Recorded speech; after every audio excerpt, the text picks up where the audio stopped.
dirahmati Allah, mari kembali sepenuh hati kita menyampaikan puji dan syukur kepada Allah Subhanahu wa Ta'ala, di mana pada pagi hari ini hanya atas izin dan rahmat Allah jualah. Bersama-sama kita telah dapat membaca, melantunkan, menyimak, serta mendengarkan pembacaan ayat-ayat suci Al-Quran pada surah ke-10 surah Yunus, berawal dari ayat ke-13 sampai dengan ayat ke-15. Mudah-mudahan atas segala kesabaran, ikhtiar, dan perjuangan dalam kita menyiapkan diri dan membaca serta mendengarkan pembacaan ayat ini, semoga Allah membukakan pintu rahmat, barakah, maghfirah, dan ridhonya untuk kita semuanya. Nah, baiklah Bapak dan Ibu, segera kita melanjutkan acara kita pada pagi hari ini. Sebagaimana biasanya setiap hari Jumat kita mendengarkan tausiah yang akan disampaikan oleh guru kita, Profesor Dr. Nasaruddin Umar. Dan selanjutnya bersama-sama kita menyapa beliau. Assalamualaikum warahmatullahi wabarakatuh, Ustaz. Waalaikumsalam warahmatullahi wabarakatuh. Alhamdulillah Ustadz bisa berjumpa lagi di hari ke-13 ini. 2 kali kita sudah berjumpa di bulan Ramadan ini. Semoga sepanjang Ramadan ini setiap hari Jumat terus kita bersama-sama dengan Ustadz. Dan pada pagi hari ini Ustadz kita telah membaca sampai dengan ayat ke-15 dari surah Yunus. Alhamdulillah beberapa hari yang lalu kita telah menuntaskan membaca surah Taubah, dan semoga pada pagi hari ini kami semuanya dapat mendengarkan pencerahan yang Ustadz sampaikan di dalam menjelaskan mengenai ayat-ayat yang kita baca ini. Silakan Ustadz. Mulai ayat 12 ya, Mas Andri? Ayat 13 Ustadz, dari ayat ke-13. Oh iya. Baik, bismillahirrahmanirrahim. Assalamualaikum warahmatullahi wabarakatuh. Waalaikumsalam warahmatullahi wabarakatuh. Alhamdulillah wa syukurlah wa salatu wassalamu ala rasulillah Sayyidina Habibina Muhammad sallallahu alaihi wasallam. Ma ba'd. Ayat yang ke-13 dan ke-14, 15 ya. Kita lihat dulu setback sedikit ya.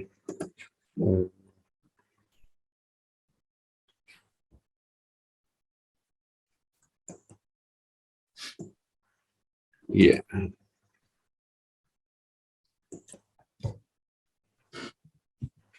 Kita buka Bismillahirrahmanirrahim.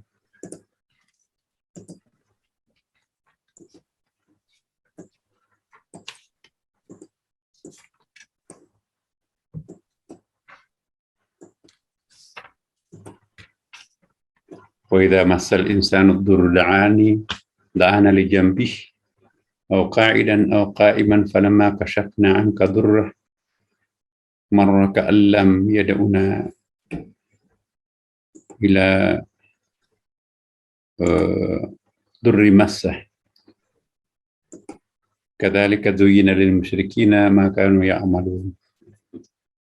Dan apabila manusia ditimpa bahaya, dia berdoa kepada kami dalam keadaan berbaring, duduk, atau berdiri. Tetapi setelah kami hilangkan bahaya itu, maka dia kembali melalui dosa-dosanya itu. Seolah-olah dia tidak pernah berdoa kepada Allah. Jadi, seolah-olah tidak ada peran dan jasad Allah dalam pelenyapan musibah itu. Begitulah orang-orang yang melampaui batas, memandang kebaikan Allah terhadap dirinya. Ayat berikutnya, walaqad ahlaknal qurun, dan sesungguhnya kami telah membinasakan umat-umat yang sebelum kalian. Waja'athum rusulun bil bayyinati, ya, padahal rasul-rasul mereka itu telah datang kepada mereka ya, dengan membawa keterangan-keterangan yang nyata, al-bayyinat. Wa ma kanu liyu'minuna kadzalika najzil qaumil mujrimin. Tapi mereka itu sekali-kali tidak hendak beriman. Demikianlah kami memberikan pembalasan kepada orang-orang yang berbuat dosa. Nanti kita akan tersinggung nih, karena kita sepertinya yang disindir oleh Al-Quran akan kenyataan ini. Kita baca ayat berikutnya. Tsumma ja'alnakum khala'ifa fil ardi min ba'dihim linanzura kaifa ta'malun.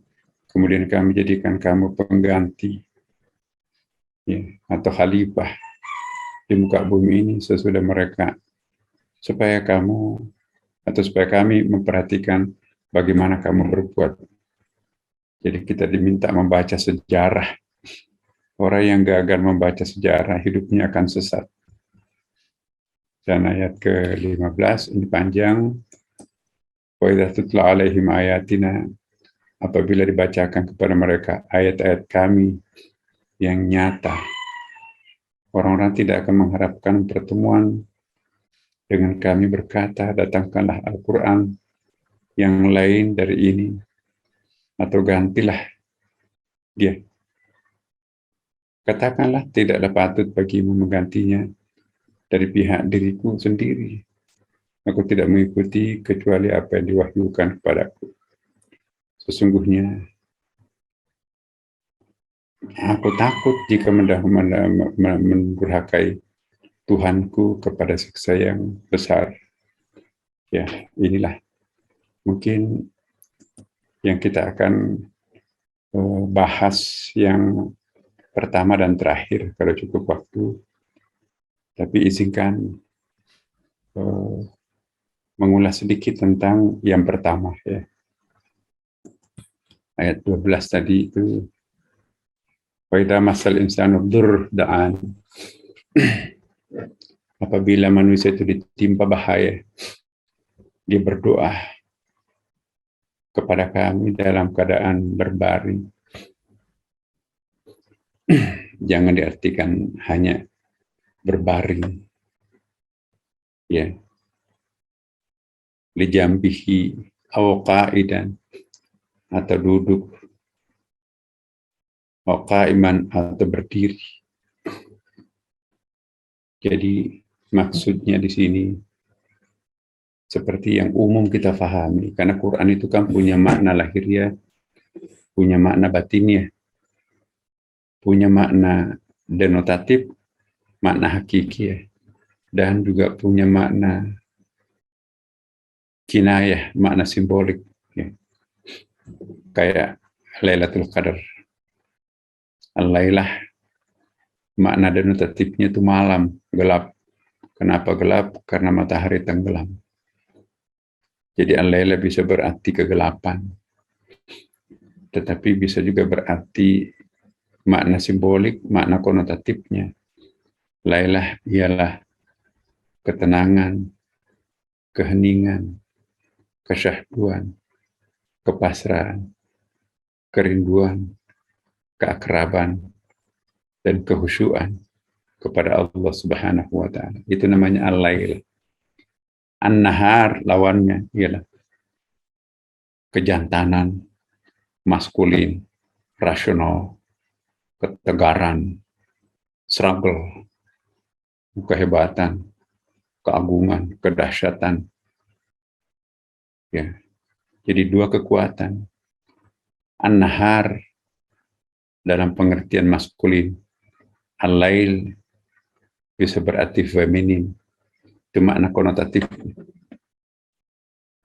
As-Sama, langit, bisa berarti the sky, langit biru. Tapi juga bisa berarti di celestial, simbol keagungan, keabstrakan, abstrak, ya, kemuliaan, kesucian, ya, ketinggian, kedikjayaan, itu as-sama, lambang daripada ketinggian. Tapi bisa berarti the sky, langit biru di atas. Sebaliknya al-ard, bumi, al-ard, the earth, bisa the earth, itu makna makrokosmosnya. The earth itu adalah tanah yang kita tempati membangun rumah, jalanan, itu the earth. Makna lahiriahnya, makna denotatifnya ialah tanah. Tapi makna konotatifnya ialah di celestial. Celestial itu lambang kekasaran, mekanikal, konkret, bawah, ya, rendah dan hina, itu al-ard dalam pengertian celestial. Lawannya adalah celestial. Celestial itu artinya keagungan, kedikjayaan, kehebatan, ketinggian, ketakjuban. Itu langit juga itu. As-sama dalam pengertian konotatif. Ya, as-sama dalam pengertian denotatifnya, ya langit, the sky, langit biru. Al-ard, bumi dalam makna denotatifnya, ya tanah. Jadi kita dalam membaca Quran zahiran wa batinan. Quran itu selalu punya makna lahiriah dan punya makna batinnya. Ketika menunggu Lailatul Qadar, ya ada orang menunggu malam-malam hari, apalagi malam 10 terakhir ganjil lagi. Jadi kalau malam biasa nggak mau ke masjid, tunggu 10 terakhir. Itu pun juga reduksi lagi, tunggu malam ganjil. Malam ganjilnya pun juga jangan di akhir, jangan di awal. Tunggu 23, 25, 27, jadi cuma 3 kali ke masjid. Itu seolah-olah menyembah Lailatul Qadar. Tapi yang salatnya malam pertama sampai terakhir, itulah yang menyembah Allah. Kita tidak boleh memitoskan Lailatul Qadar. Lailatul Qadar itu makhluk. Bahkan surga juga makhluk. Padahal komitmen kita kepada Allah, inna salati wa nusuki wa mahyaya wa mamati lillahi rabbil alamin. Sesungguhnya salatku, ibadahku, hidupku, matiku lillahi ta'ala, hanya untuk Allah, bukan untuk lil jannah atau lilailatul qadar. Ya. Lailatul Qadar itu makhluk, surga itu makhluk. Orang yang tergila-gila dengan Lailatul Qadar sampai Allahnya hilang, tergila-gila terhadap makhluk, sehingga sang Khalik yang menurunkan Lailatul Qadar itu nggak keingat memitoskan Lailatul Qadar. Hamba yang sejati, ambil tuh Lailatul Qadar. Aku tidak butuh Lailatul Qadar. Yang aku butuhkan, siapa yang menurunkan Lailatul Qadar? Siapa yang menciptakan Lailatul Qadar? Bahkan aku tidak butuh surga. Aku butuh sang pencipta surga. Lailatul Qadar dan surga itu makhluk. Sama dengan aku juga makhluk. Yang kita butuhkan adalah sang Khalik. Tidak peduli kita apakah ditempatkan di surga atau di neraka. Itu hak prerogatifnya Allah Subhanahu wa Ta'ala. Surga alhamdulillah.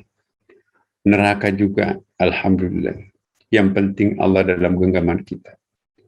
Bukankah surga itu representatifnya Allah juga? Tajallinya Allah juga. Sama dengan surga kan. Neraka itu representasi daripada Al-Mudil, Maha menyesatkan. Karena sifat Allah Asmaul Husna Al-Mudil itu, maka neraka itu datang. Kenapa? Untuk memberikan fasilitas terhadap hambanya yang merepresentasikan diri sebagai Al-Mudil, Maha menyesatkan.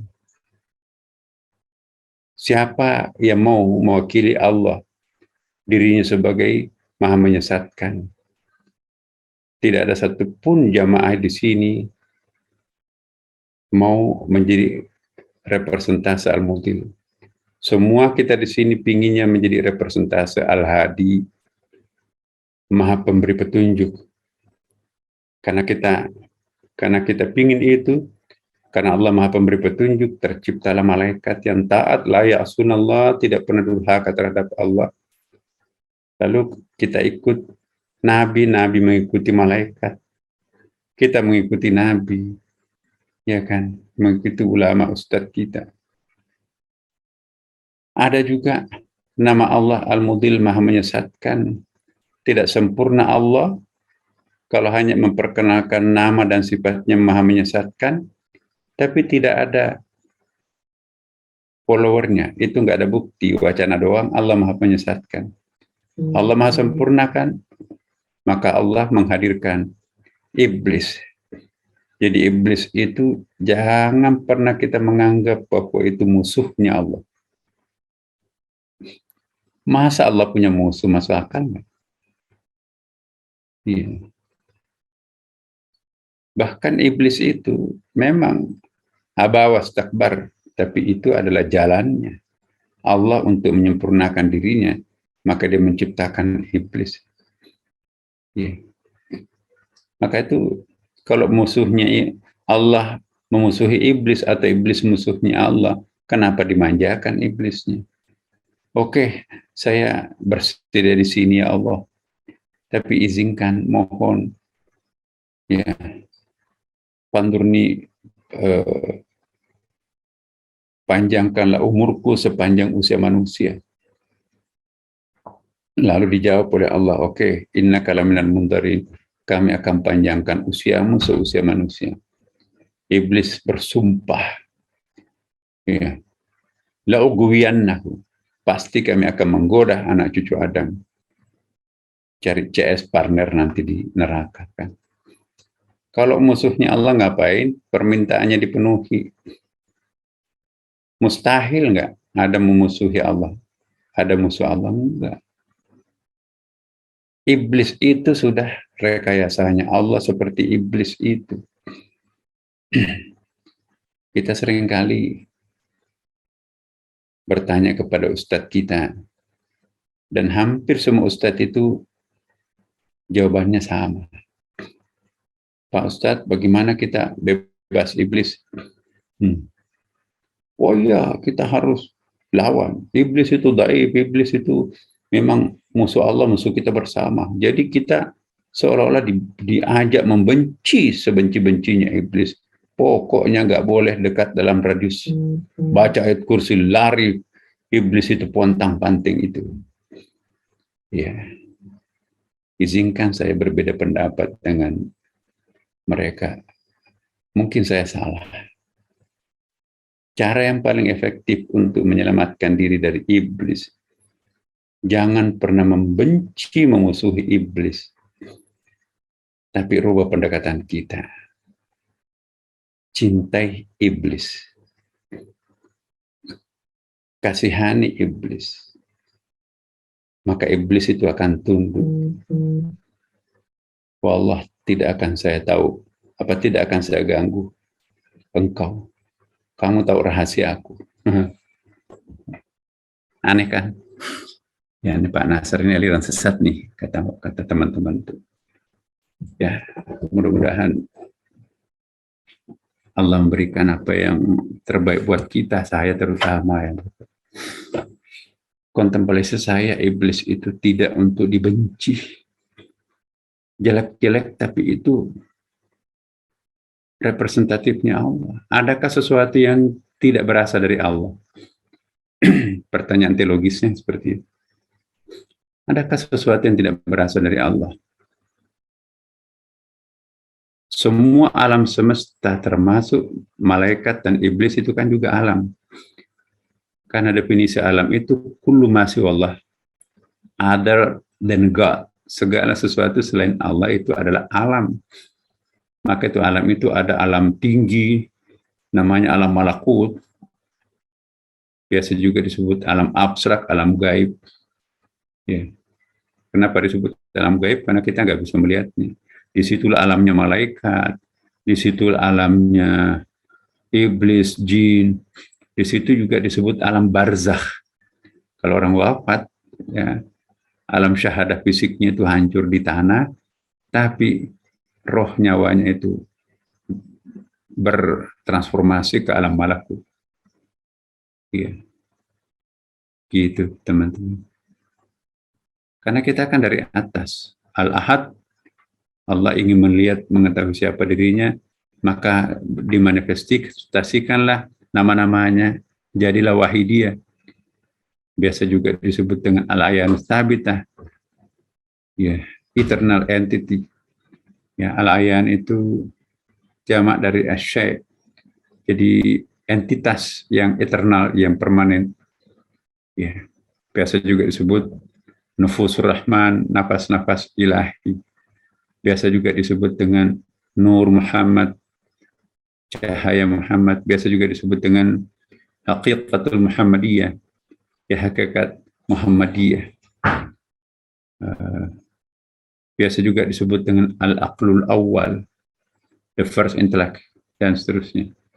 Jadi kalau kita baca buku-buku, macam-macam istilahnya, tapi tetap itu yang dimaksud itu adalah level yang kedua daripada level kedua dari apa yang pernah dulu kita gambarkan itu, Bapak Ibu sekalian. Kalau saya mau gambarkan lagi pada kesempatan ini untuk siapa tahu ada yang baru, ya, sebetulnya kita itu siapa? Ya. Kalau kita tidak paham, ya, keberadaan kita, maka itu akan susah kita memahami ma'rifah itu sendiri. Ya. Karena itu ada yang perlu kita pahami, ya, peta perjalanan mapping kita itu dari mana, finishnya di mana, dari tempat finish itu kita kemana, ya. Ini kan yang kita dulu pernah bahas, ya. Kita dari mana menuju kemana, dan dari situ kita mau kemana lagi. Kalau kita mencapai pendaki gunung, ini mencapai puncak gunung, masih mendaki lagi? Enggak, gunungnya sudah finish kok. Ya. Gunungnya sudah enggak ada lagi. Mau kemana lagi kalau kita sudah mencapai puncaknya, kan? Nah, ini yang pernah kita bahas. Kita berasal dari Allah Subhanahu wa Ta'ala, ya. Dan tentu kita akan kembali kemana lagi. Nah, inilah yang pernah saya gambarkan. Coba kita lihat dulu.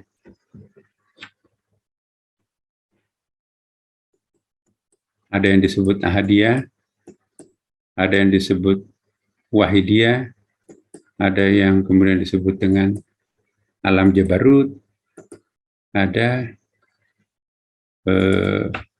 alam malakut, ya. Kemudian ada alam mulk. Ya, izinkan saya menampilkan Bapak Ibu sekalian. Nah, ini kelihatan nggak ini Pak Hasanuddin? Kelihatan Ustaz. Ya. Perhatikan, ini yang disebut dengan Al-Hadaratul Khamsah. Ini Allah Al-Ahadiyah. Ini yang disebut dengan secret of the secret. Semula hanya ini aja, nomor satu aja. Kuntukan samakhfian, aku pada mulanya itu adalah gudang yang tersembunyi, kata Allah dalam hadis qudsi. Lalu aku ingin mengenali diriku, siapa diriku, maka aku mengidentifikasikan nama-nama aku dalam bentuk Asmaul Husna. Lahirlah sisi lain dari wajahnya, yaitu Wahidiyah. Biasa disebut Al-Ayanut Tabita, Nur Muhammad, Haqiqatul Muhammadiyah, ya, Al-Aqlul Awal, ya, kemudian juga Nufusur Rahman, dan seterusnya. Ada banyak nama ini. Tapi nomor 1 dan 2 ini bukan alam. Ini masih dia. Seperti kertas, ya. Ini satu lembar kertas. Satu lembar kertas ini kosong. Ini sirrul asrar, tapi sebelahnya ini ada tulisannya. Jadi tulisan itu, sisi yang bertulis itu disebut dengan wahidiyah. Ada nama-namanya di sini. Ya. Ar-Rahmanir Rahim, Al-Walu, Al-Awwal, Wal-Akhir, Al-Dhahir, Al-Batin. Tapi di sini kosong sama sekali. Ini yang disebut dengan ahadiyah. Allah semula hanya seperti ini, lalu memanifestasikan namanya jadi seperti ini, tapi masih tetap kertas ini satu mata uang yang memiliki dua sisi kan. Nah, konsekuensinya Allah memperkenalkan 99 namanya, maka lahirlah turunan dari nama ini. Konsekuensinya Allah memperkenalkan dirinya Maha Pencipta, Al-Khaliq. Kan tidak mungkin Allah disebut Al-Khaliq, Maha Pencipta tanpa ciptaan. Bisa nggak disebut orang itu tukang kayu kalau tidak ada produknya, tidak pernah memproduksi, nama doang tuh. Bisa nggak disebut sebagai tukang servis motor, tapi nggak ada tuh motor, nggak pernah diparkir. Orang ragu kan, bisa nggak disebut tukang besi, nggak ada alat-alat besinya. Berarti tidak sempurna kan. Nah, kalau Allah memperkenalkan dirinya, aku adalah Al-Wahhab, Maha Pemberi, tapi tidak pernah memberi, kan tidak sempurna. Maka Allah memanifestasikan makhluknya supaya sempurna dirinya sebagai Al-Wahhab. Ada objek yang diberi, ada objek yang harus dikasihani, Ar-Rahman. Ada objek yang secara spesifik harus dikasihi, Ar-Rahim. Jadi makhluk ini manifestasi dari ahadiyah, wahidiyah ya. Nomor 2 itulah yang melahirkan nomor 3. Alam ini tidak langsung jadi kayak alam seperti sekarang. Itu alam jabarutnya, ya itu jauharnya dulu. Baru belakangan nanti ada yang disebut dengan arat. Ada the substance, dari substance itu nanti lahir apa yang disebut dengan apa yang bahasa Inggrisnya itu biasa disebutkan dengan accident. Di accident itu bukan kecelakaan ya, mungkin mirip dengan efek. Ya, Allah menciptakan matahari, maka efeknya matahari itu muncullah cahaya. Ya kan? Jika Allah menciptakan panas, ya ciptakan api, efeknya api itu panas. Allah menciptakan laut, efeknya nanti itu gelombang. Ya. Allah menciptakan alam semesta ini, ya turunannya berketurunan lagi, ya kan, dan seterusnya. Itu teologinya seperti itu. Alam jabarut itu lebih abstrak, tapi lebih konkret. Ada malakut, lebih konkret lagi alam syahada. Nah, panah ini nanti akan balik nih. Alam syahada, kalau orang mati, naiklah dia ke alam malakut. Alam malakut itu juga disebut dengan alam barzah. Jadi kita itu manusia, ada malaikatnya, ada rohnya, bahkan kita paling mulia di situ. Nah, kalau kita urut anak panah ini, semula hanya nomor 1, lalu memanifestasikan sifat-sifatnya jadilah nomor 2. Tapi nomor 2 itu bukan alam karena masih dia. Tapi yang 3 ini disebut alam karena sudah external entity. Jadi apa ya istilahnya itu, al-ayanul kharijiyah, itu sudah unsur luar dari dirinya sendiri. Alam itu, walaupun alam jabarut itu roh. Nah, luar ini dia, kita ini. Jadi kalau kita lihat sesungguhnya siapa lapis kedua, 3, 4, 5 ini, dari mana semua datangnya? Itu dari hitam ini kan, dari black hole ini kan. Kalau kita lihat urutan seperti ini Bapak Ibu, saya tanya, alam ini siapa sebetulnya? Dulu kan alam ini nggak ada kan. Sebelum alam ini ada, sembunyi di mana alam ini? Kita semuanya kan ke titik ini, inna lillahi wa inna ilaihi rajiun. Kita semua berasal dari titik hitam ini, dan we'll be back there. Kita akan kembali ke sini kan. Nah, kalau alam termasuk kita mikrokosmos ini bersumber dari dia sang Mahadia. Nah, ya Mahadia itu, Allah itu suci nggak Bapak Ibu? Ya suci. Logikanya, alam ini suci nggak? Ya pasti suci. Maka itu tanah itu bersih. Innallaha saidan thayyiban. Maka itu kalau kita tidak ada air ya, bersucilah dengan tanah. Siapa bilang tanah itu kotor? Kalau tanah itu kotor, manusia itu kotor, berasal zatnya dari tanah kok. Yeah. 40 langkah sepatu injak najis itu berjalan, gesekan di tanah bersih itu. Karena tanah itu pembersih. Maka itu jangan mengotori tanah. Tanah itu sama dengan kita, suci. Nah, balik ke atas, itulah yang saya maksudkan tadi itu, bahwa langit bisa berarti, kalau sky itu kan di atas kepala kita, di situ langit biru kan. Langit materinya itu di atas kepala, walaupun di atas itu juga relatif kan. Kalau relatif, kalau di atas bagi orang Indonesia, di sana kan. Tapi di atas bagi Amerika, di bawahnya kita kan. Tanya orang Amerika di belahan bumi bawah ini, karena kalau seperti tusuk sate ya teman-teman. Sekarang jam berapa? Jam 6.30 pagi. Di Amerika sekarang ini jam 6.30 sore atau malam. Ya, tengah hari di sana, kita tengah malam di sini kan. Iya kan? Nah, tanya Amerika di atas mana? Pasti di bawahnya kita kan. Semakin jauh itu kan semakin di bawah Anda tuh. Bukan itu yang di bawah. Bukan itu yang di atas. Di atas itu di atas kepala saya. Amerika mengatakan enggak, di atas itu di atas kepala saya. Masing-masing cari kata di atas. Bisa nggak bertemu? Nggak bisa. Di atasnya orang Amerika itu semakin jauh mencari atas di atas kepalanya, maka semakin berjauhan dengan definisi di atas menurut orang Indonesia. Dia bukan ke atas, malah ke bawah kok. Orang Amerika juga mengatakan sama, ini di atas, ini di bawah. Jadi bumi ini bundar kan. Ini satu bukti betapa relatifnya makhluk Allah. Semakin ke atas, kita di Indonesia semakin di bawah menurut definisinya Amerika. Demikian pula sebaliknya kan. Bumi ini bundar. Nah inilah.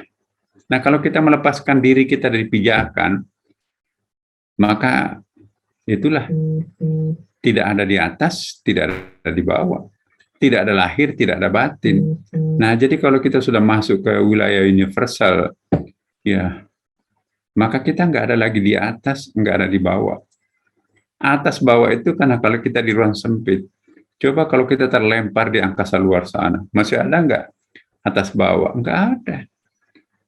Kalau kita lagi masuk ke wilayah spiritualnya lagi, celestial, and terrestrial, masih ada nggak lahir batin? Nggak kok. Dia lahir, dia batin. Jadi betapa relatifnya kita kalau hanya menggunakan akal. Tapi kalau menggunakan behind the akal itu, apa namanya itu ya, metafisikal sifatnya, maka kita sudah nggak ada lagi pembagian seperti itu. Maka itu Allah mengatakan, huwad dhahir wal batin. Kalau kita kembalikan diri kita ke atas kepada Allah Subhanahu wa taala, kita nggak ada lahiriah, nggak ada batinnya lagi. Nggak ada awal, nggak ada akhir, nggak ada yang tinggi, nggak ada yang rendah kok. Ya. Dia maha tinggi dengan segala kerendahannya. Maha rendah, tapi dengan segala ketinggiannya. Relativitasnya seperti itu. Nah, teman-teman. Jadi saya kembalikan as-sama al-ard itu ya. Bisa berarti terrestrial, bisa juga berarti the earth. The earth itu langit, bumi lahiriah. Terrestrial itu ya lebih abstrak sifatnya. Nah, ketika ayat tadi kita baca,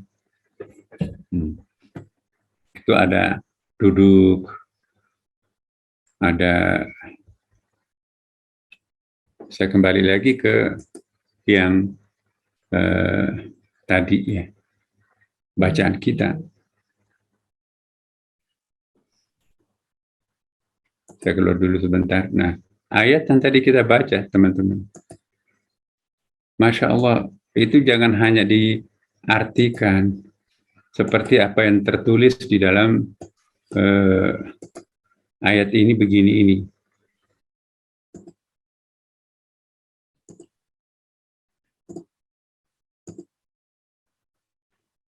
Saya ingin memperkenalkan makna lain. Apa makna esoteriknya? Baring, duduk, dan berdiri. Ya, kan begini artinya. Baik.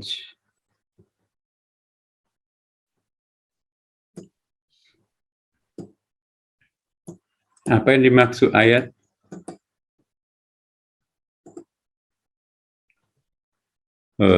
Dan apabila manusia ditimpa bahaya, dia berdoa kepada kami dalam keadaan berbaring, duduk atau berdiri. Berbaring itu juga bisa berarti simbolik orang yang sudah terkapar, udah berada di titik nol, habis dia. Atau orang pilot tapi belum sampai terkapar, itu duduk.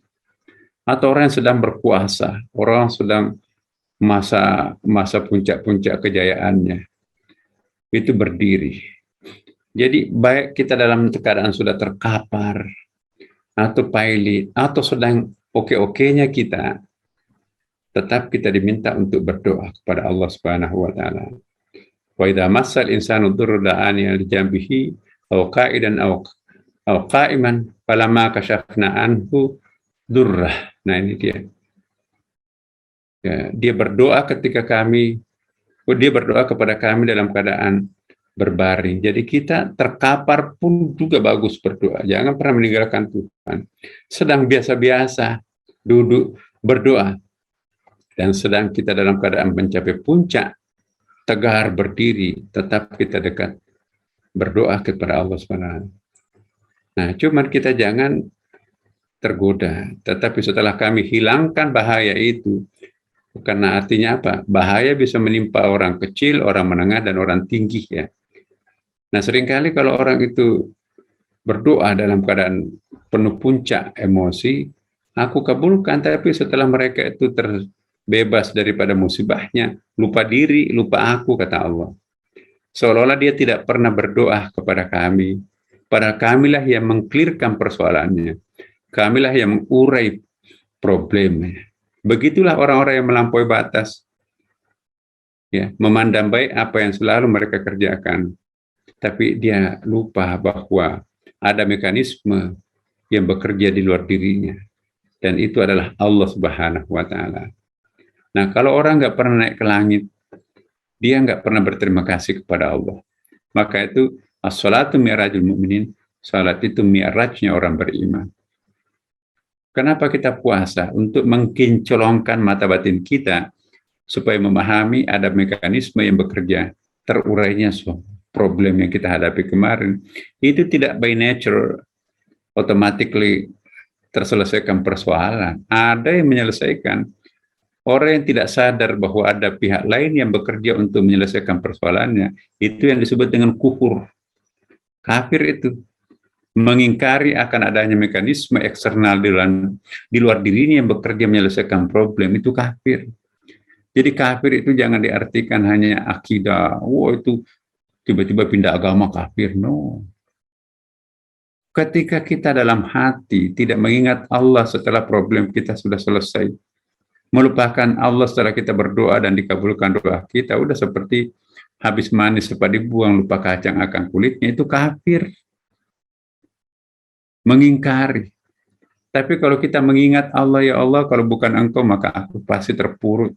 Aku sudah nggak ada apa-apanya lagi. Itulah yang disebut Allah. La in syakartum lazidannakum. Kalau kamu sadar akan mekanisme itu, lalu kamu berbagi kepada orang yang senasib dengan Anda juga ketika punya problem. Jadi berbagilah kepada orang yang punya problem. Maka itu namanya syukur. Aku dulu juga pernah seperti itu. Maka aku berbagi kepadamu, Anda butuhkan. Boleh jadi kita menjadi daripada mekanisme global itu yang diutus Tuhan untuk menyelesaikan persoalan miskin itu. Kita bayar zakatnya pada bulan Ramadan ini, maka berhentilah saudara kita itu menjadi miskin. Karena semua orang bayar zakatnya. Jadi kita part of the problem itu sendiri. Part of the solution itu sendiri, ya kan? Jadi jangan part of the solution, part of the problem, jadilah part of the solutions.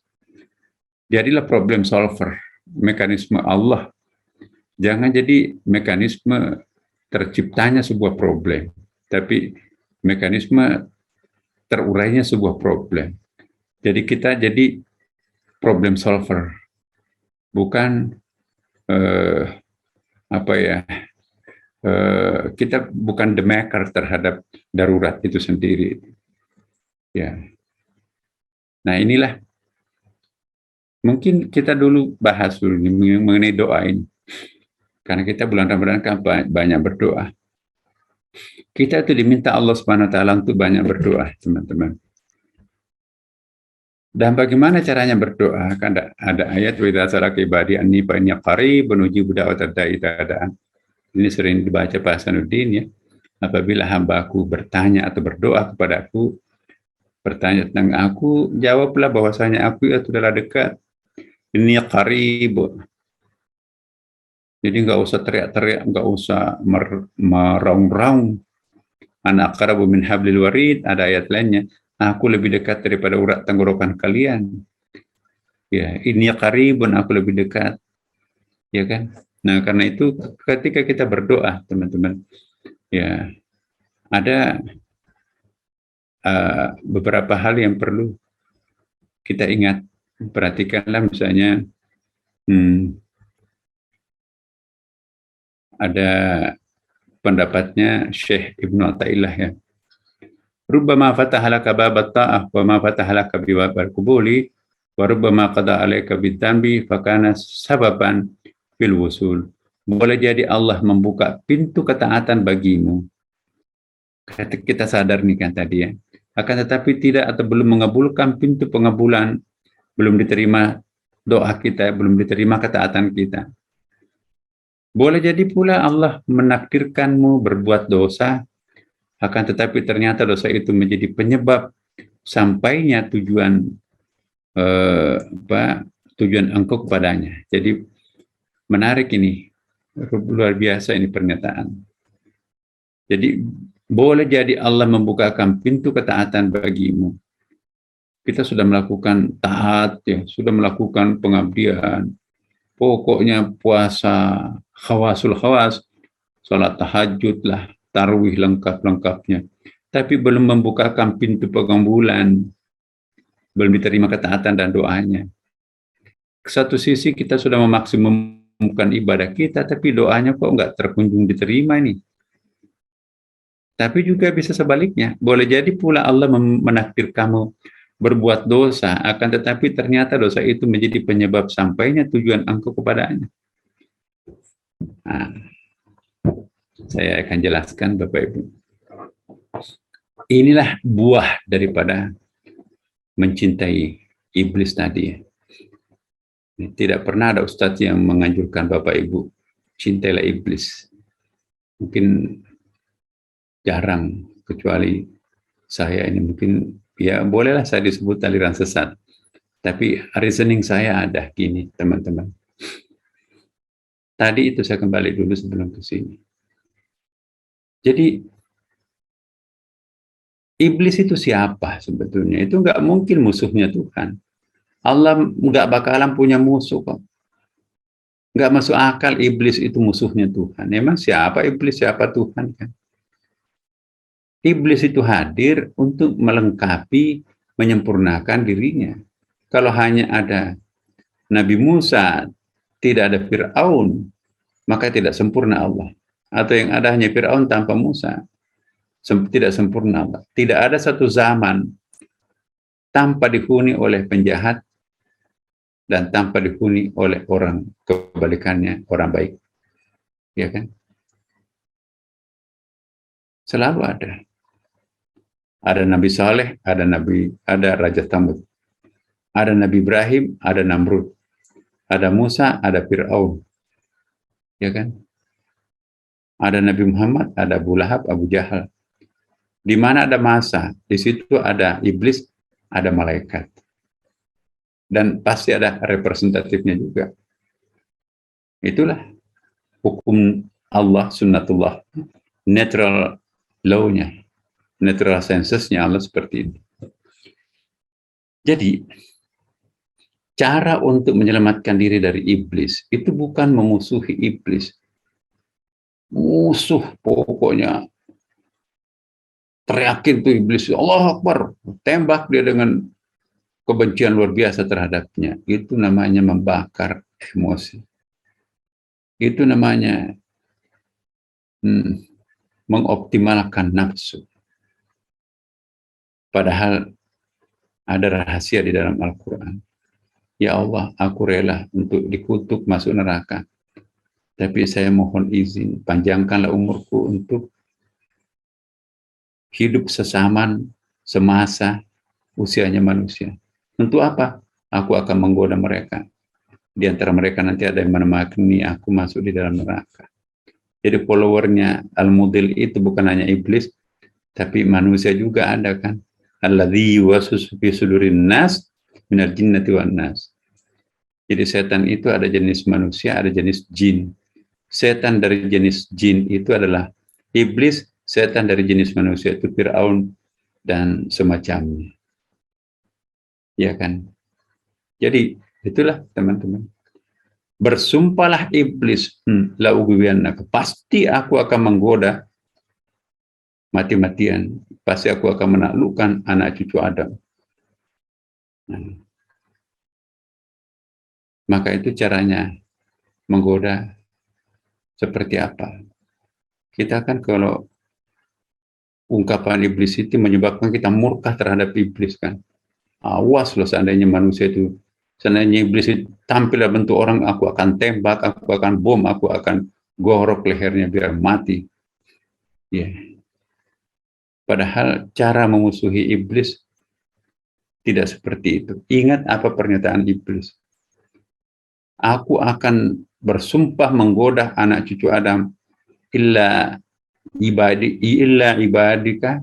ibaduka minkumul mukhlasin, kecuali hambamu yang sampai ke tingkat mukhlas. Jadi iblis itu akan menggoda seluruh anak cucu Adam kecuali yang sampai ke tingkat mukhlas. Tapi kalau hanya baru sampai ke tingkat mukhlis, makanan empuknya iblis itu. Jadi kalau ingin bebas iblis, jadilah seorang mukhlas. Dan inilah disebutkan dalam Al-Quran, wa qalilun min ibadiyal, wa qalilun min ibadikal mukhlisin. Wa qalilun, dan hanya sedikit, min ibaduka dari hambamu, minal mukhlasin, yang sampai ke tingkat mukhlas. Jadi mukhlas itu manusia langka. Yang banyak itu adalah mukhlis. Yang lebih banyak lagi tidak ikhlas. Nah, yang bebas iblis, tidak akan pernah diganggu iblis itu adalah al-mukhlasin, bukan al-mukhlisin. Apa perbedaan antara mukhlis dan mukhlas? Mukhlis ialah orang yang melakukan kebajikan, tapi masih sadar akan kebaikan itu dilakukan. Masih mengingat kebaikan-kebaikan. Ya. Tetapi kalau mukhlas, dia melupakan seluruh kebaikannya. Benar-benar tanpa pamrih.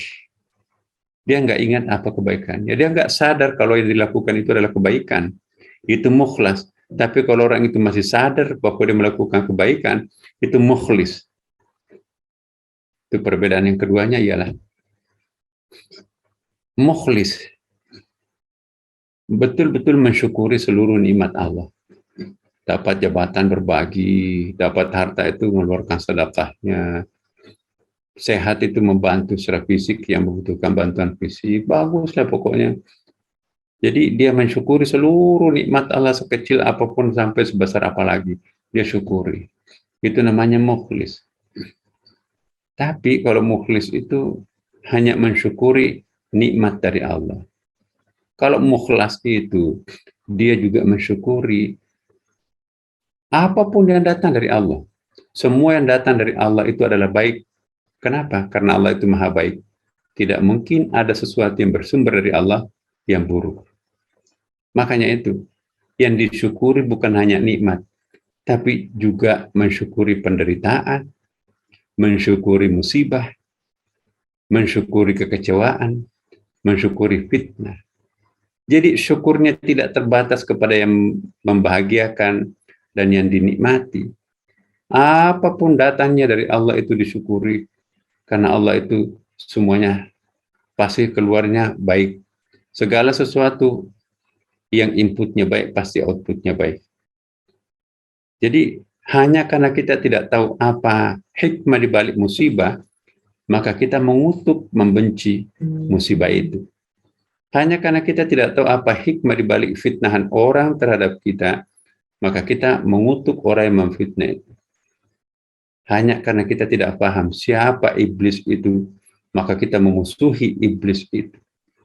Kalau kita tahu hakikatnya siapa penderitaan itu, siapa kekecewaan itu, bahkan siapa penyakit itu, siapa iblis itu, maka kita sudah melampaui entitas-entitas partikular kita.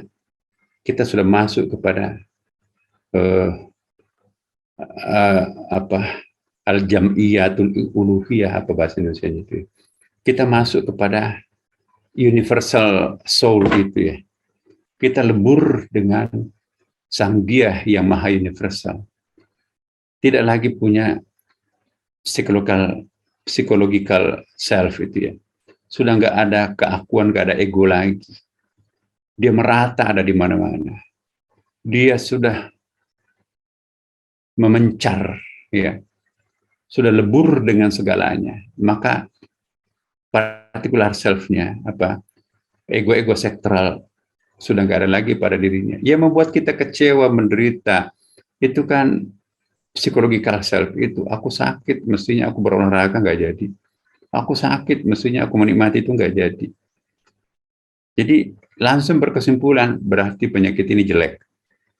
Padahal Al-Quran mengatakan, asa antakrahu syai'an wa huwa khairul lakum, wa asa antuhibbu syai'an wa huwa syarrul lakum. Boleh jadi menurut engkau itu adalah buruk, tapi di mata Allah itu baik.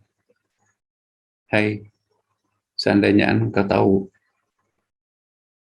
apa hikmah dibalik penyakit kanker yang Anda derita, pasti Anda akan bersyukur. Masya Allah, masa mensyukuri kanker semalam itu sakitnya. Siapa ingin merasakan penyakit kanker, coba nih 1 detik aja, pasti akan menjerit. Aku sudah puluhan tahun, stadium 1, 2, 3, dan sekarang 4. Ya. Kalau orang mensyukuri kanker, berarti itu sudah syakur. Hanya karena kita tidak tahu apa hikmah di balik kanker itu, maka kita menjerit kesakitan. Tapi kalau Allah membukakan hikmahnya apa, orang yang berpenyakit kanker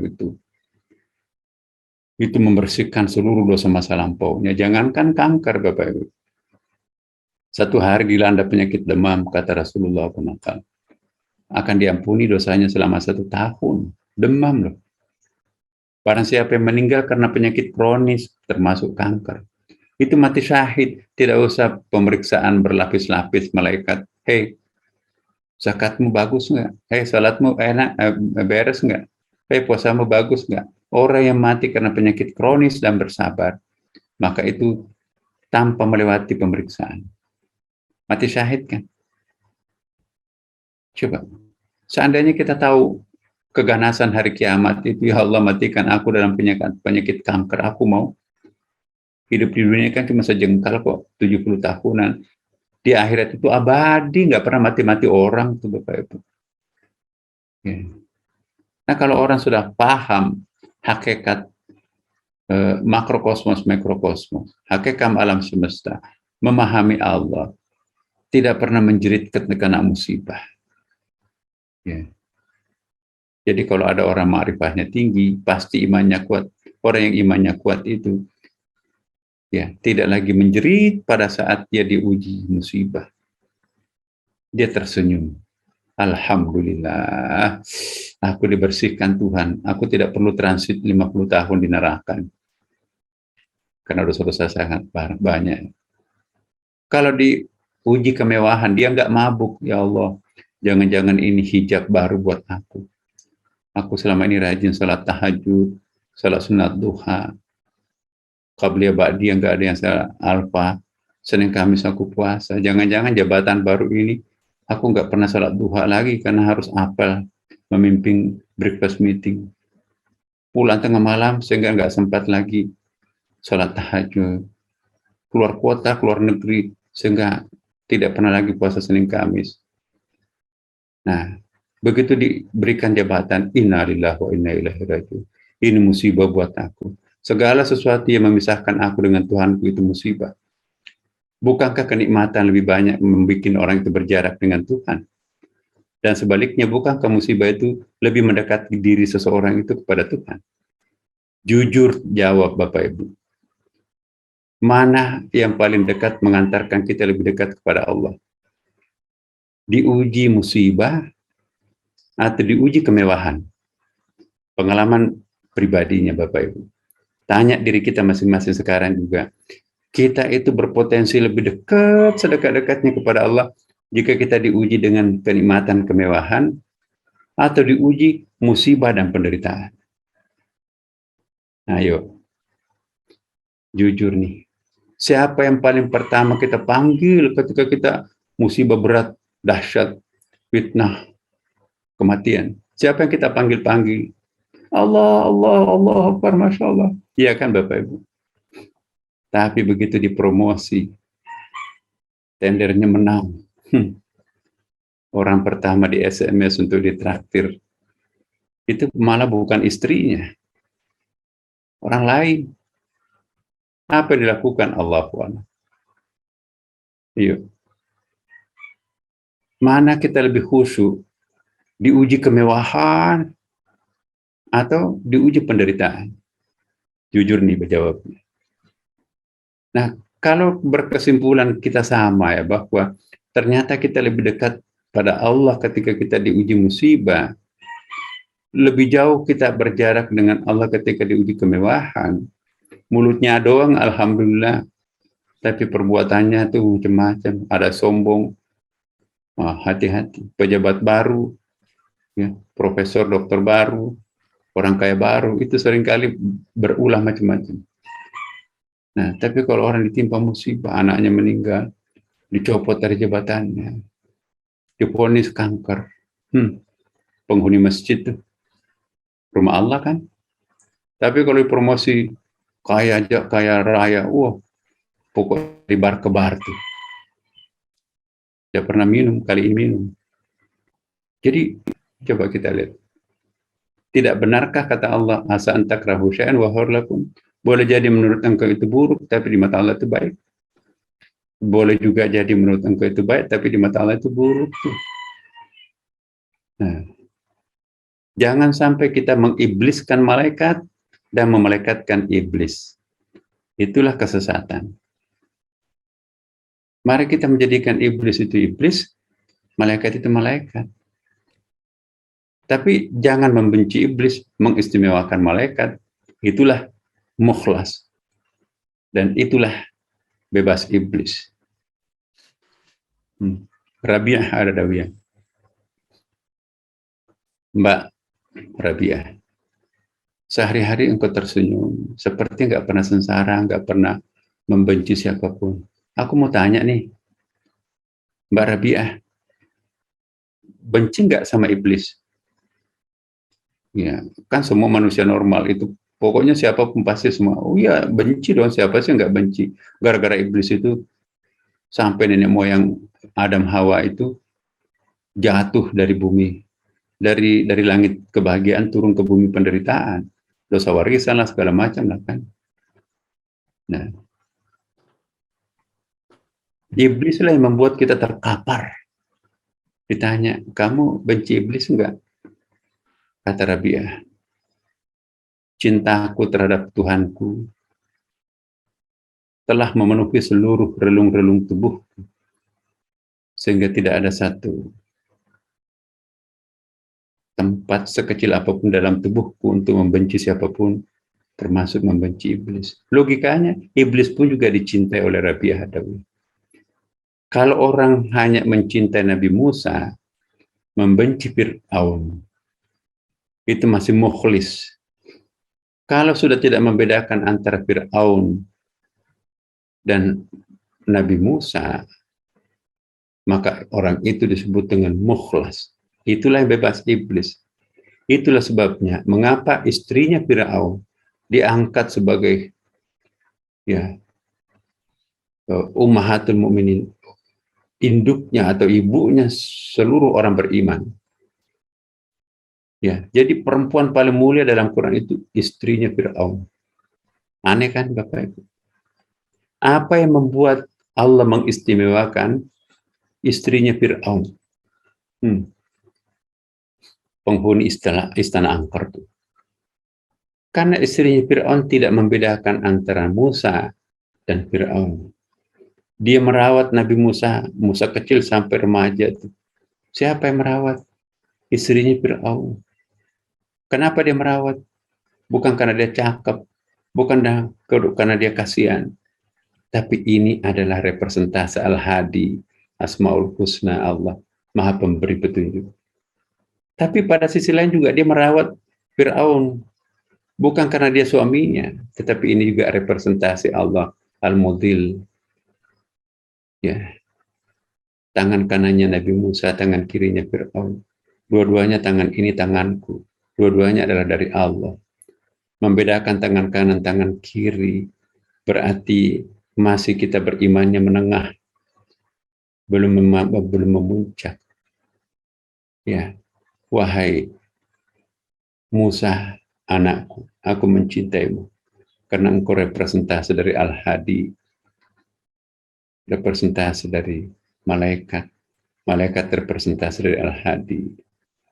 Ujung-ujungnya kamu nanti akan menghuni surga. Representasi Al-Hadi. Wahai suamiku Fir'aun, sekalipun kamu super jahat, tapi engkau juga representasi dari Tuhanku. Representasi dari Al-Mudil, Maha menyesatkan. Engkau representasi Kang Iblis. Kang Iblis itu rela menjadi tumbal demi untuk menyempurnakan Tuhan yang memiliki nama Al-Mudil, Maha menyesatkan. Mau nggak kita tukar tempat? Kang Iblis, gantian dong, aku menjadi Al-Mudil, kamu Al-Hadi. No. Sayangilah iblis. Dia menjadi tumbal. Mewakili kita semua di situ. Daripada kita ke sana, gawat. Untung ada makhluknya. Mau jadi volunteer, representasi dari Al-Mudil. Kang Iblis, terima kasih ya. Anda mewakili kami di tempat itu. Kamu rela mengorbankan keinginanmu untuk masuk surga. Kamu rela menderita di neraka demi untuk menyempurnakan Tuhan, representasi dari Al-Mudil, karena Tuhan tidak sempurna tanpa engkau, Kang Iblis. Terima kasih suamiku Fir'aun, maka tanpa engkau, maka terhentilah kemaha sempurnaan Allah. Kalau hanya iblis tidak sanggup untuk mewadahi keterbatasan Asmaul Husna, Allah Maha tak terbatas. Ya. Aku mencintai engkau, suamiku, karena engkau representasi dari iblis yang menggoda nenek moyang kami, Adam dan Hawa. Seandainya Kang Iblis tidak ada, kami semuanya tidak ada. Manusia tidak bisa beranak pinak di surga.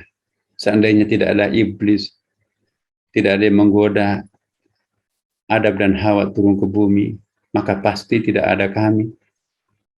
Justru di bumi inilah Adam Hawa itu beranak pinak, maka kami ada. Terima kasih Kang Iblis. Seandainya engkau tidak ada, kami tidak ada.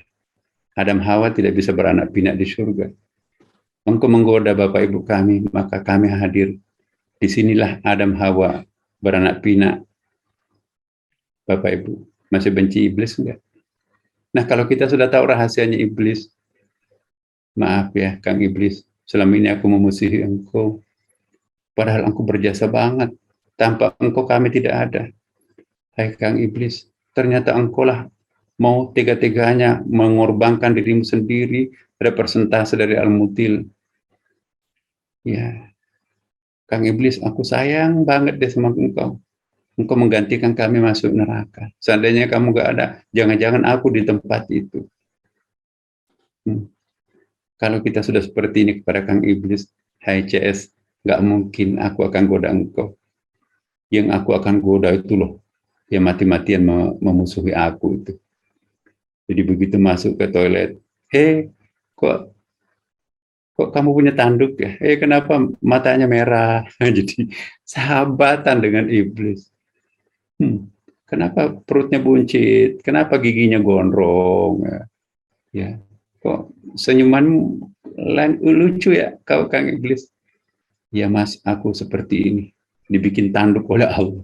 Jadi ya itulah orang-orang yang bebas iblis, semua bersahabat.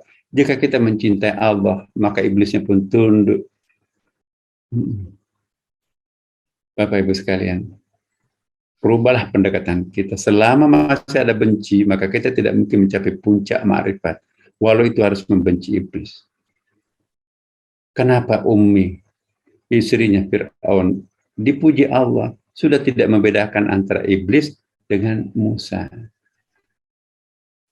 Selama kita masih mencintai kenikmatan, membenci penderitaan, kita belum mukhlas, masih mukhlis. Tapi kalau kita sudah menyamakan antara penderitaan dan kenikmatan, lewat itu rasa sakit dan rasa nikmat sesaat itu, kita sudah di atasnya. Penderitaan, kenikmatan itu kan kamus terestrial. Dalam kamus celestial di langit, nggak ada lagi kenikmatan, nggak ada lagi penderitaan. Yang ada hanya the wholeness, penderitaan dan kebahagiaan. Kebahagiaan itu kan state of mind-nya, suasana kebatinan aja. Jadi kalau orang sudah seperti ini, nggak pernah marah.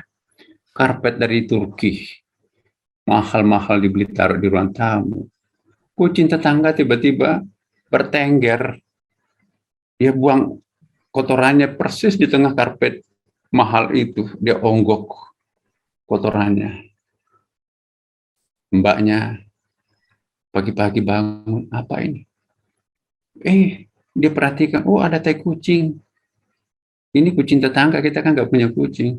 Mbak, ambilkan kamera, Mbak, ambilkan handphone di kamar. Ada apanya? Ini ada lukisan hidup ini.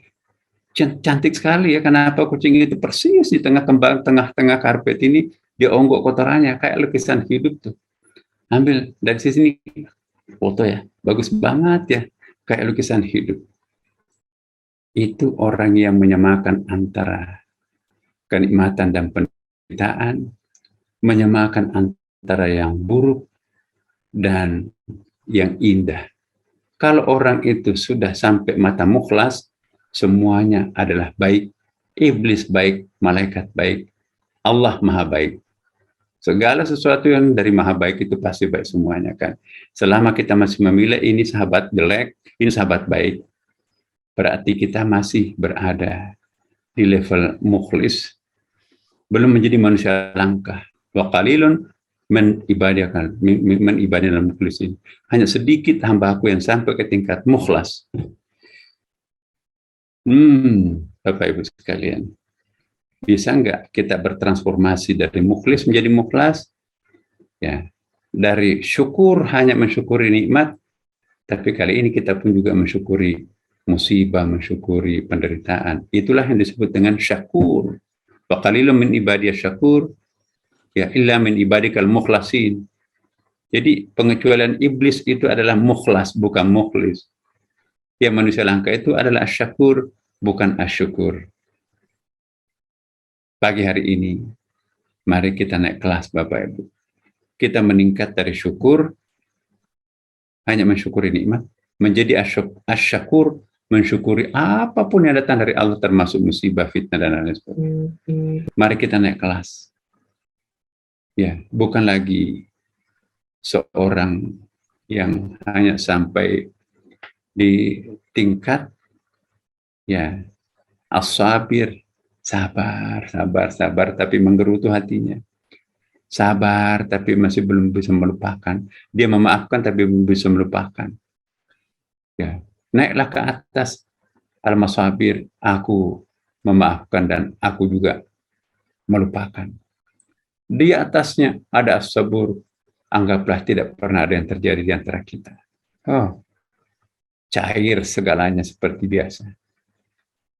Manusia langka ialah al-masabir, ya, asyakur, dan al-mukhlas. Bapak Ibu sekalian, kalau orang sudah mencapai tingkat asyakur, apapun nikmat, termasuk penderitaan, Kalau orang sudah sampai ke tingkat as-sabur, semuanya berlalu tanpa ada marah, dendam, dan sebagainya. Itu sunnatullah kok. Kalau orang sudah sampai ke tingkat mukhlas, ya, nggak ada benci sama sekali. Semuanya itu lukisan Tuhan. Warna kontras itu akan ikut memperindah lukisan. Bingkai emas tapi membingkai kain putih tanpa dosa, tanpa noda, tidak akan indahnya. Jadi jika ada orang menyakiti hati kita, indahnya lukisan hidup ini. Tidak indah lukisan ini tanpa ada cobaan seperti ini. Ya Allah, aku menikmati lukisanmu. Ya, suami saya kawin lagi. Alhamdulillah. Marahnya duluan ini. Ya, udahlah, aku nggak usah jadi mukhlas, yang penting suamiku jangan kawin lagi. Ya, tentu sebaliknya. Alhamdulillah, istriku selingkuh. Lebih 2 kali marah itu laki-laki itu. Kalau perempuan bisa marah di madu, harusnya pun juga laki-laki lebih marah. Jadi Bapak Ibu sekalian, bukan mentolerir perselingkuhan, enggak. Tapi kalau itu menjadi kenyataan dalam hidup kita, serahkan kepada Allah Subhanahu wa Ta'ala. Jika kita menyerahkan kepadanya, jadilah kita lebur, psikologikal self kita itu lebur di dalam apa yang disebut al-jam'iyatul uluhiyah, ya, hancur sehancur-hancurnya, lebur masuk ke dalam the existence tadi itu. Tidak lagi main di wilayah arat atau accident, kita masuk di wilayah the substance only one. Ya, manifestation itu yang banyak kan. The existence hanya satu, but manifestation too many. Jadi manyness. Nah, ketika orang sudah sampai ke tingkat mukhlas, syakur, as-sabur, the manyness and the oneness is the same. Al-kathrah wal wahda sawa. Yang banyak dan yang satu itu sama. Yang banyak itu yang banyak, yang satu itu yang banyak itu. Sehingga selalu tersenyum melihat lukisan Tuhan. Apapun yang mendera dirinya, kebahagiaan atau kenikmatan, ini we have to enjoy, ini lukisan Tuhan.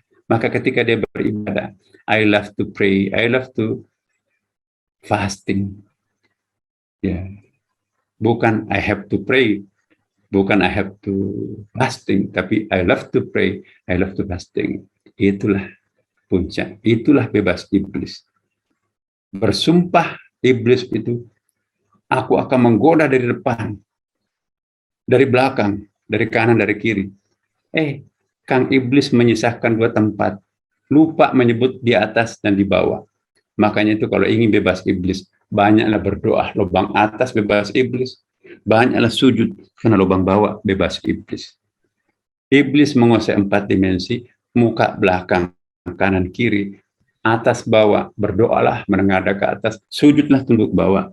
Itu zero iblis, bebas iblis, free iblis. Situ. Makasih Pak Hasanuddin. Assalamualaikum warahmatullahi wabarakatuh. Waalaikumsalam warahmatullahi wabarakatuh. Masya Allah Ustaz, terima kasih atas pencerahan yang disampaikan pada hari ini. Bagaimana menjelaskan agar kita bisa meningkat dari level muhlisin menuju ke muhlasin. Nah Ustaz, pada pagi hari ini cukup banyak pertanyaan yang telah terhantarkan di dalam kolom chatting untuk everyone pada hari ini. Kami akan bermula atas apa yang kami dapati pada pukul 6.26 melalui pertanyaan yang disampaikan oleh Pak Rudi Rajab dan diikuti juga oleh pertanyaan-pertanyaan disampaikan oleh Pak Kunto dan juga oleh Pak Kristiono. Pada intinya Ustadz mengenai masalah keberadaan iblis itu sendiri. Nah kalau dari Pak Rudi Rajab beranjak bahwa di dalam Al-Quran pada surah ke-16 ayat ke-98 Faiza qara'tal Qur'ana fasta'iz billahi minasyaitonir rajim. Bahwa maka apabila engkau hendak membaca Al-Qur'an, mohonlah perlindungan Allah dari syaitan yang terkutuk. Di dalam surah Al-Mu'minun ayat ke-97, dan katakanlah, ya Tuhanku, aku berlindung kepada engkau dari bisikan-bisikan syaitan. Nah, kemudian beranjak dari yang disampaikan oleh Pak Kristiono, bahwa iblis itu adalah musuh manusia, mengutip dari apa yang ada di dalam Al-Quran. Pada surah Al-Baqarah disebutkan, wala tattabi'u khutuwatis syaitan innahu lakum aduwwum mubin. maka janganlah mengikuti langkah-langkah syaitan. Sungguh syaitan itu musuh yang nyata bagimu, serta masih banyak lagi ayat yang menyatakan hal yang demikian. Nah, sehingga mohon pencerahan dari Ustadz bahwa penegasan bahwa iblis itu musuh manusia, namun bukan musuh Tuhan. Dan kemudian tadi ditambahkan oleh Pak Kunto bahwa dalam prosesi haji juga kita melakukan prosesi pelontaran jumrah. Nah, itu yang kita artikan selama ini adalah kita melontar syaitan mengikuti apa yang telah dilakukan dalam prosesi kisah Nabi Ibrahim sekeluarga. Demikian Ustadz pertanyaannya. Ya, bagus sekali, Masya Allah. Ya, ibarat sebuah drama. Ini kan drama kosmos ya. Drama kosmos yang sudah terjadi bagi diri manusia itu, sutradaranya adalah Allah Subhanahu wa Ta'ala. Para pemainnya itu artisnya lah. Di situ adalah Adam, ada Hawa. Itu starnya, bintang filmnya itu Adam dan Hawa. Ada juga figur penjahatnya kan. Kalau film-film itu yang bagus itu kan ada figur penjahatnya, ada figur kebenarannya kan. Tapi film-film itu mengikuti Bible, mengikuti Quran. Endingnya Fir'aun itu pasti su'ul khatimah, bad ending. Tapi para nabi, orang baik itu happy ending. Ya, pasti artisnya, bintang filmnya itu jadi the winners. Penjahatnya itu pasti mati mengerikan, mati memalukan, mati hina gitu kan. Everything is the drum, cosmic drum ini perlu kita hayati betul Bapak Ibu. Ayat surah Al-Baqarah itu kan asyaitan lakum adu mubin, bukan iblis. Iblis itu sebetulnya person. Syaitan itu impersonal. Setan itu sifat-sifat negatif. Ya. Setan itu bukan hanya jin dalam bentuk iblis. Setan itu juga ada dalam bentuk manusia. Ya. Qul binnas, malikin nas, ilahin nas, min syarril wasilahan nas, alladzi yuwaswisu fi sudurin nas minal jinnati wan nas. Ya. Qul a'udzu birabbil falaq min syarri ma khalaq wa min syarri ghasiqin idza waqab wa min syarri nafatsati fil 'uqad wa min syarri hasidin idza hasad. Jadi syaitan itu sifat-sifat buruk, destruktif, bisa menempel kepada diri manusia, bisa menempel kepada diri jin. Tidak semua jin itu iblis. Ya, tidak semua malaikat, tidak semua manusia itu malaikat, ya kan? Nah, ada jin muslim istilahnya itu. Ya. Nabi memelihara jin muslim kan? Ada hadisnya banyak itu. Nabi Sulaiman kolektor jin, tapi jin-jin mereka itu muslim, taat.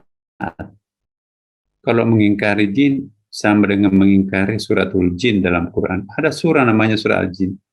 Mengingkari sebagian Al-Quran itu ingkarul Quran. Siapa yang mengingkari Al-Quran berarti mengingkari rukun iman, batal keimanan keislamannya. Amantu billahi wa malaikatihi wa kutubihi wa rasulihi, ya kan? Jadi itu. Nah, jadi memusuhi iblis itu, kata adu itu sebetulnya berseberangan ya. Ya, kalau memusuhi ada al-qatl, membunuh ya, al-ghazwah, memerangi. Aduh itu berhadapan-hadapan sebetulnya ya. Al-batil wal haq itu berhadapan-hadapan. Tapi tidak semua yang berhadapan-hadapan itu harus bermusuhan ya kan. Ya, aduh mubin. Aduh, oke.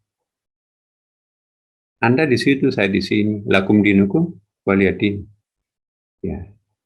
Kan nggak mungkin kita memusnahkan iblis. Nggak mungkin kita memusnahkan setan. Ya, itu akan mengingkari sunnatullah. Siapa yang menghadirkan iblis? Siapa yang menghadirkan pengikut-pengikutnya? Allah juga kan. Walau syaa rabbuka laja'alnakum ummatan wahidah. Coba bayangkan Bapak Ibu, apa akibatnya kalau nggak ada iblis? Pasti nggak ada neraka kan? Seandainya nggak ada neraka, ada nggak surga? Sebelum ya di sana surga, rahim ibu surga ya. Di dunia ini surga, pokoknya nikmat semuanya deh. Liang lahat pun juga langsung surga. Akhirat semuanya surga, nggak ada pembandingnya dalam bentuk neraka yang berkebalikan dengan itu. Pertanyaan kita, nikmat nggak surga itu? Kalau surga tapi tidak ada referensi lain yang membandingkan dirinya sendiri. Ya. Kalau siang terus menerus nggak ada malam sama sekali. Ya, nikmat nggak siang itu? Enggak. Monoton. Nikmatnya malam itu karena ada siang, nikmatnya siang itu karena ada malam. Iya kan? Ya. Alhamdulillah. Kita bisa buka jaket nih. Summer sudah berlalu. Kita siap-siap ya sebentar lagi musim salju itu. Nikmat. Jadi kalau nggak ada atas atau nggak ada bawah, ya nggak usah dibawa atas aja biar bisa nggak ada sungai kalau tidak ada di atas, tidak ada di bawah. Ya. Padahal kalau nggak ada di atas, nggak ada di bawah, pasti nggak ada konsep sungai kan. Sungai itu mengalir dari atas ke bawah. Atau dari tekanan tinggi, dorong pipa itu ke tekanan rendah ke bawah. Itu ya. Listrik ini juga ada, karena adanya pertentangan. Negatif, positif itu nyala. Nah, jadi rekayasanya Allah semua. Ada iblis, ada malaikat. Jadi bukan tugas kita menghancurkan, menghilangkan iblis. Ya, nanti mati lampu tuh kalau nggak ada iblis tuh. Jadi buat kita, silahkan kita berhadapan-hadapan, tidak mesti harus memusnahkan itu. Iblis ada di sini, di rumah bar. Kita ke masjid yang bebas iblis. Choice Anda kenapa pergi ke sana, kenapa nggak ke masjid? Ya. Ketangkap basah. Udah diberikan warning, direction. Ya, kenapa ke situ? Ya, ada sweeping, hotel melati. Ada istrinya kok larinya ke sini bawa orang. Malu kan? Siapa yang punya choice untuk itu? Kita. Jangan mengutuk iblisnya. Kenapa nggak pulang ke rumah lebih awal? Jadi, jangan karena kesalahan kita sendiri menyebabkan biang keroknya adalah iblis. Allah memberikan kekuatan untuk melawan iblis kok. Ya. Inna sholata tanha 'anil fahsya'i wal munkar. Salatlah pasti akan terhindar daripada iblis. Al-fahsya' wal munkar kan. Enggak salat. Atau salatnya salat bumi, bukan salat langit. Ya salah sendiri. Bukan iblisnya yang salah. Memang tugasnya iblis seperti itu kok. Tapi sehebat apapun iblis itu, kalau kita kokoh, nggak mungkin. Ya. Ada role playing-nya, ada aturan mainnya. Tuhan akan nyemprit itu perikit kamu Kang Iblis. Orang sudah seperti ini masih kamu ganggu. No, kamu yang salah. Iblis tidak akan melakukan